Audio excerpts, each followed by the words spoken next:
Pada malam hari ini kita akan membahas tentang tema bertumbuh dan berharga. Nas firman Tuhan pada malam hari ini diambil di dalam 1 Petrus pasal yang kedua, ayat yang pertama sampai ayat yang ke-10.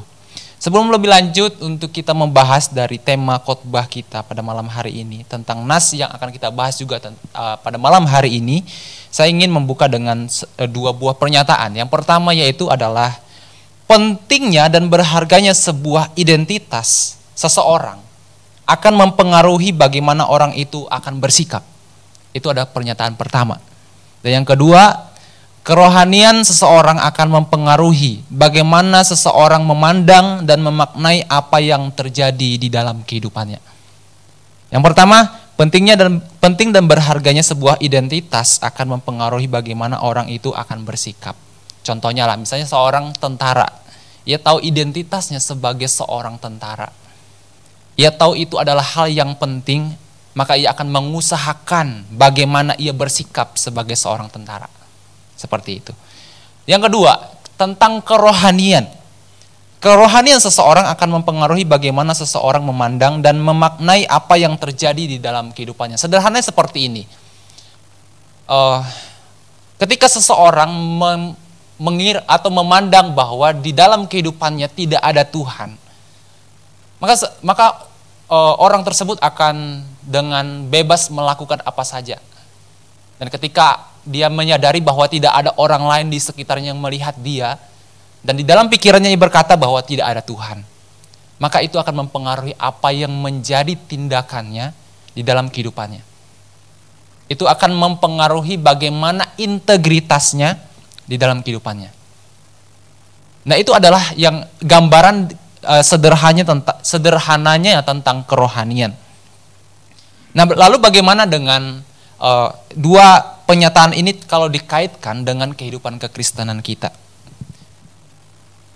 Dan pada akhirnya saya memunculkan dua pertanyaan. Yang pertama, sebagai seorang Kristen, kita kan di sini mungkin sudah cukup lama menjadi seorang Kristen, menjadi pengikut Kristus. Pertanyaannya bagi kita, yang pertama, sejauh mana kita telah bertumbuh secara rohani? Gitu ya. Sejauh mana kita telah bertumbuh secara rohani. Dan yang kedua, sejauh mana kita merasa identitas kita sebagai orang Kristen itu berharga. Kedua pertanyaan ini sangat berkaitan. Identitas dengan kerohanian kita itu sangat berkaitan. Kalau kita menganggap identitas kita itu berharga, maka kita akan bersikap sebagaimana kita menganggap itu identitas kita itu berharga. Misalnya sebagai seorang Kristen, kita punya identitas sebagai seorang Kristen. Kalau kita menganggap itu hal yang berharga, maka kita akan memperjuangkan, kita akan bersikap sebagai seorang Kristen. Dan identitas kita sebagai seorang Kristen ketika kita menghidupinya itu di dalam kehidupan kita, kita mengusahakannya dan kita menganggap itu adalah hal yang berharga, maka hal itu akan mempengaruhi pertumbuhan kerohanian kita. Karena ada nilai-nilai yang kita lakukan, ada nilai-nilai yang kita perjuangkan. Dan sehingga hal itu mempengaruhi bagaimana kita bersikap. Sehingga hal itu mempengaruhi bagaimana tindakan moral kita di tengah-tengah kehidupan kita. Dan pada malam hari ini, saya juga ingin, firman Tuhan hari ini mengajak kita untuk belajar bagaimana keterkaitan antara identitas kita sebagai orang Kristen dan pertumbuhan kita sebagai seorang Kristen. Bagaimana rohani kita itu dapat bertumbuh. Secara khusus di dalam firman Tuhan yang diambil di dalam 1 Petrus pasal yang kedua. Sama aja kita untuk membuka dan membaca firman Tuhan pada malam hari ini di dalam 1 Petrus pasal yang kedua. Ayat yang pertama sampai ayat yang ke-10.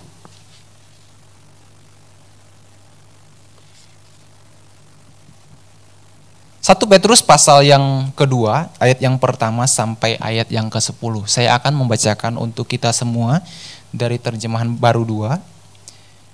Yesus Kristus batu penjuru. Karena itu buanglah segala kejahatan, segala tipu muslihat, dan macam kemunafikan, kedengkian, dan fitnah. Sama seperti bayi yang baru lahir, hendaklah kamu selalu menginginkan air susu yang murni dan rohani, supaya olehnya kamu bertumbuh dan beroleh keselamatan. Jika kamu benar-benar telah mengecap kebaikan Tuhan.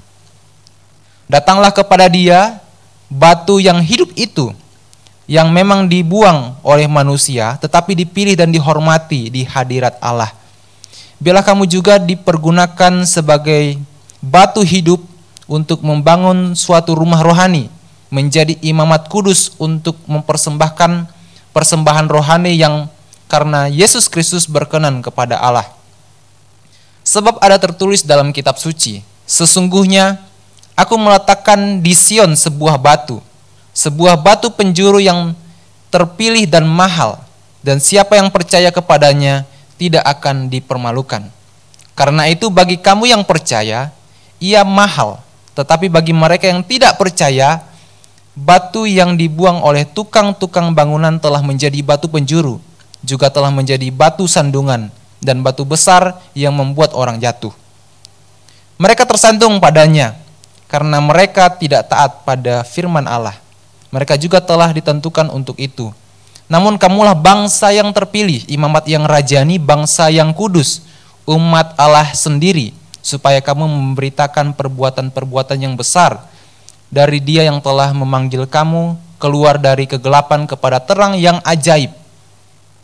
Kamu yang dahulu bukan umat Allah, tetapi sekarang telah menjadi umat-Nya, yang dahulu tidak dikasihani, tetapi sekarang telah beroleh belas kasihan.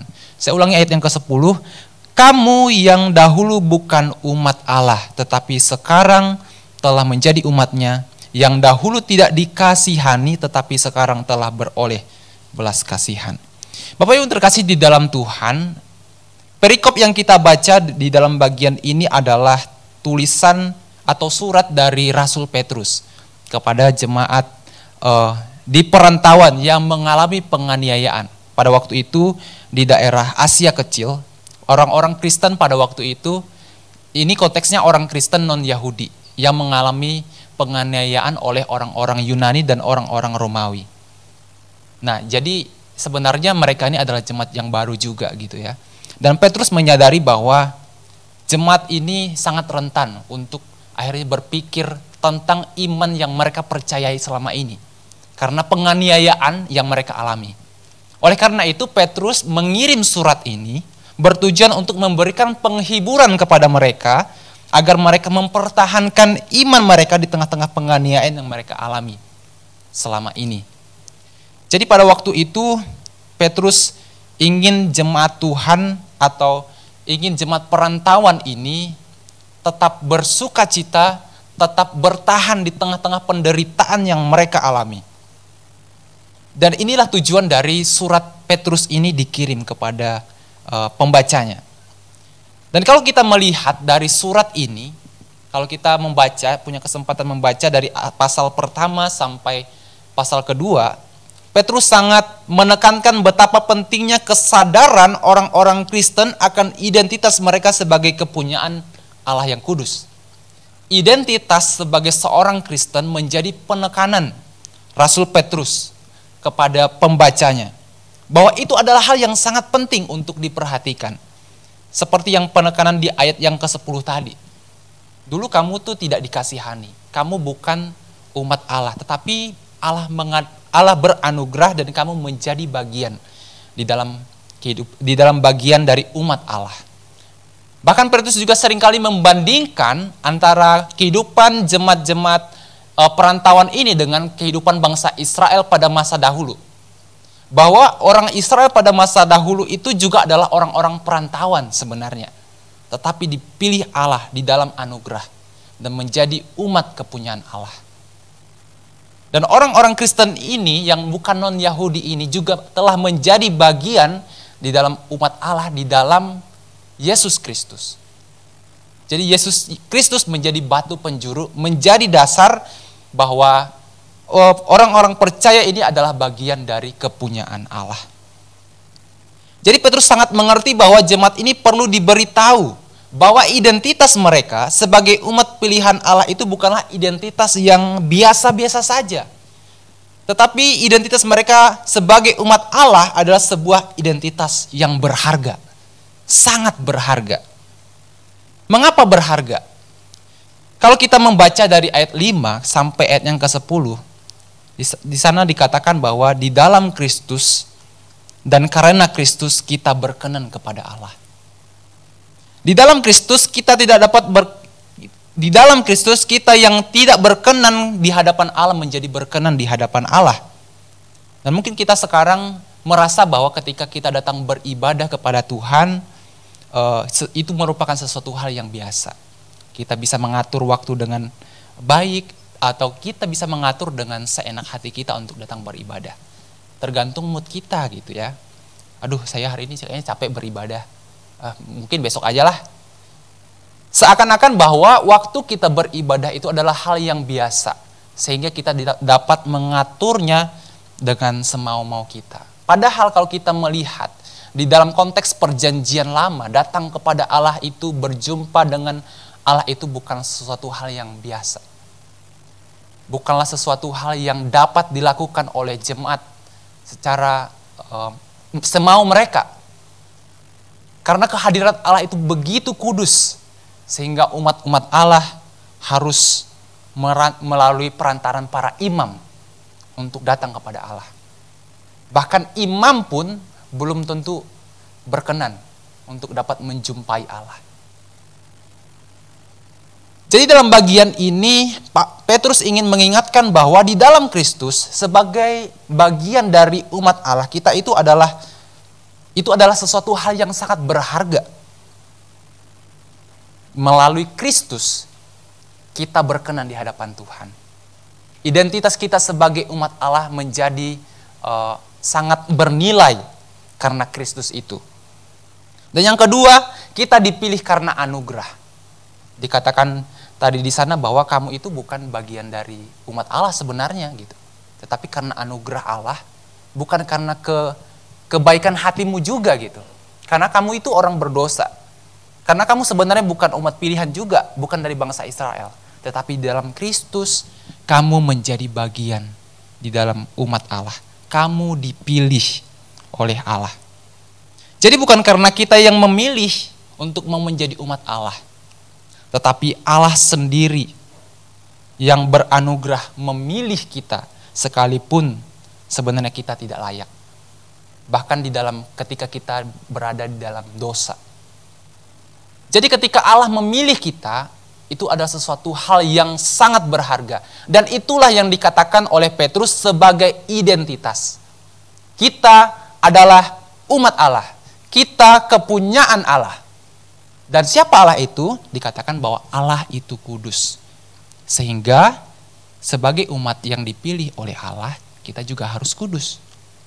Itu yang dikatakan oleh Petrus di sini berulang-ulang tentang identitas sebagai umat Allah. Dan paling mengerucut penekanannya tentang kekudusan sebagai umat Allah di dalam bagian ini. Yang ketiga, alasan kenapa sih identitas itu sangat berharga, Petrus mengatakan bahwa kita dipilih di antara banyak jiwa yang tidak terpilih. Kalau dikatakan ada umat pilihan, berarti ada yang tidak terpilih. Ketika kita menjadi umat pilihan, itu adalah sesuatu hal yang sangat berharga. Jadi melalui surat ini Petrus menegaskan bahwa identitas kita sebagai umat pilihan Allah itu adalah hal yang sangat berharga. Kalau kita baca juga di ayat yang 9 itu sangat jelas dikatakan oleh Rasul Petrus. Tetapi apakah kita sebagai orang Kristen selama ini menyadari keberhargaan identitas itu? Dan itu sangat terlihat bagaimana kita bersikap di dalam hidup kita. Masalahnya cara hidup kita sebagai seorang Kristen tidak menunjukkan bahwa kita sukacita menjalani kehidupan kita sebagai seorang Kristen di tengah-tengah dunia. Dan akhirnya identitas kita hanya sekedar terpampang di dompet. Identitas kita hanya sebagai KTP saja. Kristen tanpa perubahan. Kristen tanpa pertobatan. Kristen tanpa identitas yang jelas. Diajak beribadah, yuk beribadah, yuk ikut beribadah. Tapi diajak melakukan hal yang tidak berkenan di hadapan Allah. Melakukan dosa, yuk pergi, kita pergi juga. Jadi identitas kita tidak jelas. Dan itu sebuah ironis sebenarnya.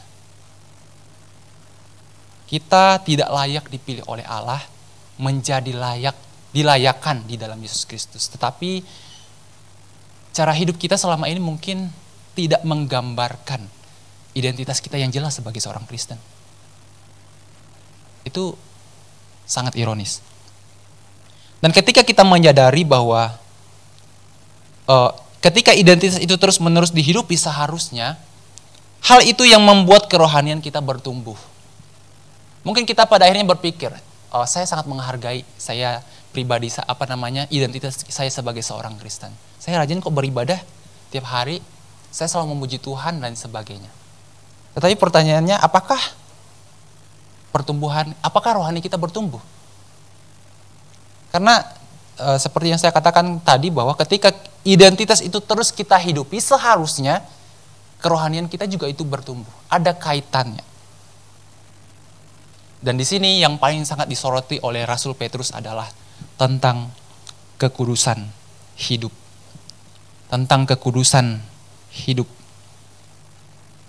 Karena Allah kita adalah kudus, kita dipilih dari kegelapan menuju kepada yang terang, seharusnya kita juga menghidupi kekudusan itu. Lalu apa identitas yang ditampilkan di dalam konteks kekudusan ini? Identitas seperti apa sebagai umat Allah yang kudus itu yang perlu kita lakukan, yang Petrus tegaskan di dalam bagian ini. Bagaimana cara kita hidup kudus? Bagaimana kita menonjolkan kekudusan kita di dalam kehidupan kita? Bagaimana kehidupan kekudusan kita itu benar-benar kita lakukan di dalam kehidupan kita? Yang pertama adalah bergaul karib dengan kebenaran. Bergaul karib dengan kebenaran, yaitu mengenal kebenaran akan mempengaruhi bagaimana kita memandang apa yang kita alami. Bergaul karib dengan kebenaran itu apa? Ya, bagaimana kita mengkonsumsi firman Tuhan itu setiap hari. Bagaimana kita mengaplikasikan firman Tuhan di dalam kehidupan kita sehari-hari. Itu adalah bergaul karib dengan firman Tuhan.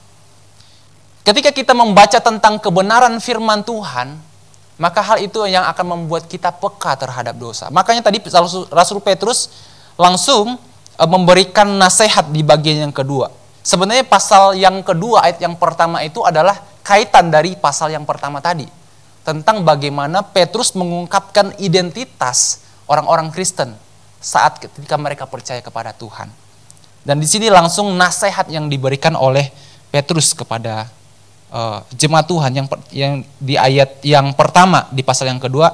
Karena itu buanglah segala kejahatan, segala tipu muslihat, dan segala macam kemunafikan, kedengkian dan fitnah dan sebagainya. Artinya kita meninggalkan identitas lama kita, dosa kita.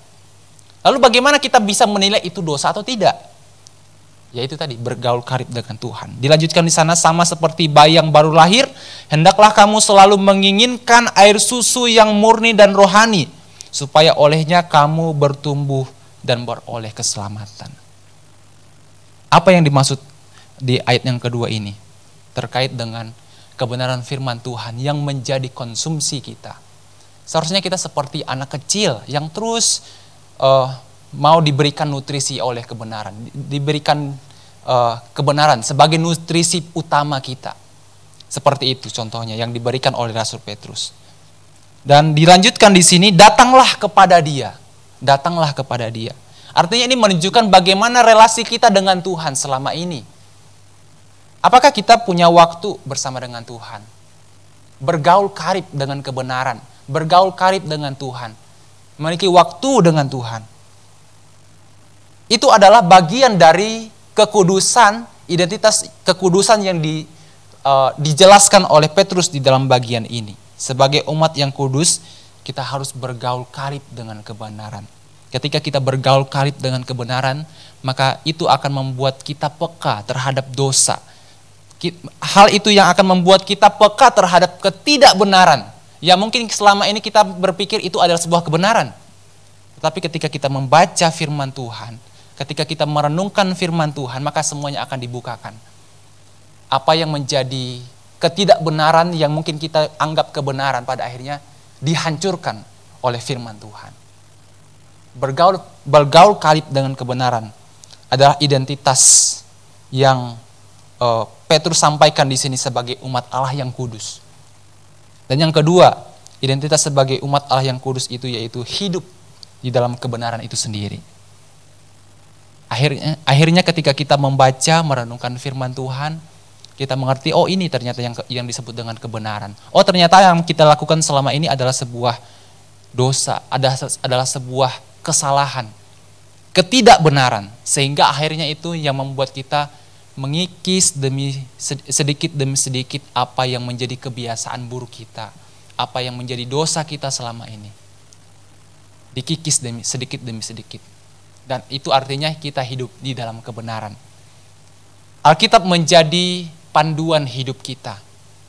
Alkitab menjadi dasar kebenaran di dalam kehidupan kita. Dan sehingga ketika kita dipenuhi oleh kebenaran firman Tuhan, ketika kita melihat sesuatu realitas kebenaran yang lain di luar firman Tuhan, maka kita akan melihat itu sebagai sebuah hal yang salah. Karena kita telah dipenuhi dengan kebenaran firman Tuhan. Dan ketika kita bergaul karib dengan Tuhan, bergaul karib dengan kebenaran, maka hal-hal yang kita anggap yang kita anggap kebenaran padahal sebuah dosa, maka akan diungkapkan di dalam kebenaran itu sendiri. Yang terakhir, membentuk nilai dan tindakan yang baik dan sesuai dengan firman Tuhan. Mungkin ada banyak nilai-nilai yang dituliskan di dalam firman Tuhan yang belum pernah kita lakukan dan mungkin kita tidak pernah tahu. Tetapi ketika kita bergaul karib dengan Tuhan, bergaul karib dengan kebenaran firman Tuhan, maka ada nilai-nilai yang baru yang dapat kita lakukan di dalam kehidupan kita sebagai seorang Kristen. Jadi melalui firman Tuhan hari ini kita dibukakan kembali. Dari surat Petrus ini kita belajar bahwa kita juga adalah bagian dari umat Allah. Dan seharusnya ketika kita menyadari kita bagian dari umat Allah, kita bersyukur. Karena itu adalah sebuah anugerah yang sangat berharga yang harus kita lakukan. Dan ketika kita melakukannya, maka seharusnya kerohanian kita boleh bertumbuh. Dan secara khusus di dalam bagian ini, identitas yang perlu kita lakukan adalah terkait dengan kekudusan hidup. Bagaimana itu kita lakukan? Yang pertama tadi ada bergaul karib dengan kebenaran dan hidup di dalam kebenaran. Bagaimana kita meluangkan waktu kita bersama-sama dengan Tuhan, di dalam saat teduh kita, membacaan firman Tuhan, di dalam ibadah kita, itu adalah bagian dari kekudusan hidup. Dan itu adalah bagian dari kita melakukan identitas kita sebagai umat pilihan Allah. Yang dulunya kita dari kegelapan, diangkat oleh Tuhan, oleh anugerah Tuhan, menjadi bagian di dalam umat pilihan Allah. Kiranya firman Tuhan hari ini boleh mengingatkan kita untuk senantiasa menghidupi identitas kita sebagai umat Allah. Secara khusus di dalam kekudusan hidup. Karena hal itulah yang akan membuat kita bertumbuh secara rohani dan hidup semakin berkenan di hadapan Tuhan. Mari kita berdoa. Bapa di dalam surga Tuhan, kami menyadari bahwa kami sebenarnya adalah bagian yang tidak layak untuk menerima anugerah Tuhan. Tetapi Engkau beranugerah kepada kami. Engkau rela datang di tengah-tengah dunia yang berdosa ini Tuhan. Memilih kami untuk menjadi bagian umat-Mu. Dan seharusnya kami menyadari itu adalah sesuatu hal yang berharga di dalam kehidupan kami. Tuhan, pada malam hari ini kami diingatkan kembali bahwa kami adalah bagian dari umat Allah, Allah yang kudus. Sehingga kami juga harus hidup sesuai dengan identitas kami sebagai umat Allah, yaitu hidup kudus dan berkenan di hadapan Tuhan. Roh Kudus, mampukan kami untuk senantiasa bergaul dengan kebenaran firman Tuhan. Mampukan kami untuk senantiasa hidup sesuai dengan kebenaran Tuhan di dalam kehidupan kami. Sehingga kami dapat menonjolkan identitas kami sebagai anak-anak Tuhan di tengah dunia ini. Sehingga kehidupan kami juga boleh berdampak bagi banyak orang di tengah dunia ini Tuhan. Sehingga mereka juga dapat melihat kemuliaan Allah melalui hidup kami. Terima kasih Bapak untuk firman Tuhan malam hari ini. Kami serahkan kiranya bertumbuh, kami dapat bertumbuh dan berbuah. Dan kami dapat menjadi pelaku firman Tuhan dalam kehidupan kami. Hanya di dalam nama Tuhan Yesus kami berdoa. Amin. Serahkan kepada hambanya.